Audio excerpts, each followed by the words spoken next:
Come here. Bryson, my baby, come here. Good job, Brookie. That's so awesome. Yeah.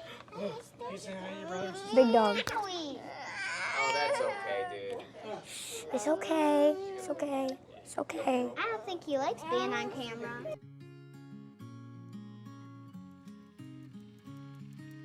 So we have been District 25 parents since August 2019, and we had one kid at Windsor, and we had one kid in preschool at a local preschool, and we got pregnant that year with Bryson, who is our third kid.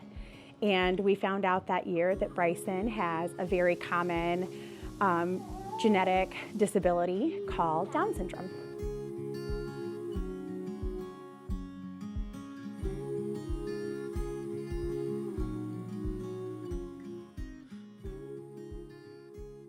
So when Bryson was born, he had a dual atresia, which basically means his stomach and large intestine didn't connect the right way. There was a little clink. So he had surgery when he was 3 days old and wasn't able to eat right away.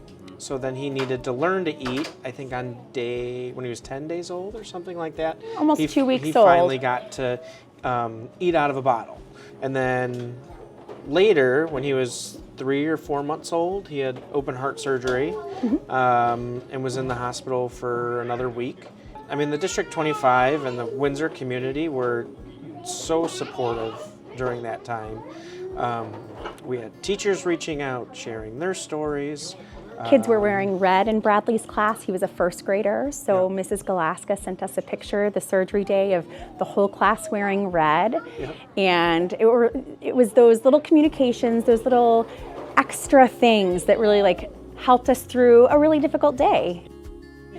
So one of our friends, who is another District 25 mom, very early in my pregnancy nicknamed Bryson Hollywood.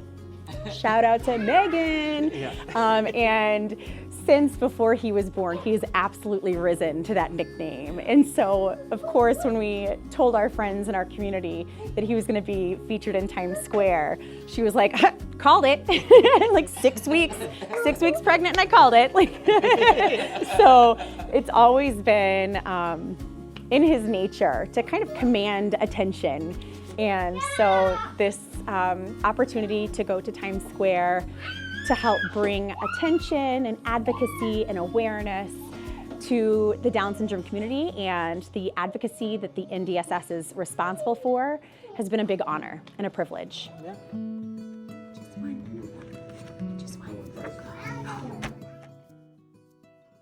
Down syndrome means you have one more chromosome, 3 chromosomes in the 21st set, and that means we celebrate on 3/21. We always wear either crazy socks or mixed match to support Down syndrome. People with Down syndrome has a disability. That doesn't really mean that they're so much different. Doesn't mean that we should treat them differently unless we're helping them. It doesn't mean that we shouldn't play with them. It doesn't mean that. It means that you should care for them the same way that you care about all of your friends. So we've learned a lot about the disability community through having Bryson, for parenting Bryson. A lot of that is that folks with disabilities are worthy of fame and accessibility and acknowledgement and inclusion. All people with any disability, they're all capable of fulfilling lives, successful lives, especially when they're valued and included and planned for, because in this great big world, there are some people who need things to make the world more accessible to them. And I think that's been the biggest lesson to us, is that we were scared because we didn't know. Because we're learning from the disability community. We as parents of a kid with a disability, we're one voice, but we're not the dictators for what is acceptable and what is right. The disability community is, and the Down syndrome community is, and so we continually learn from people within those communities.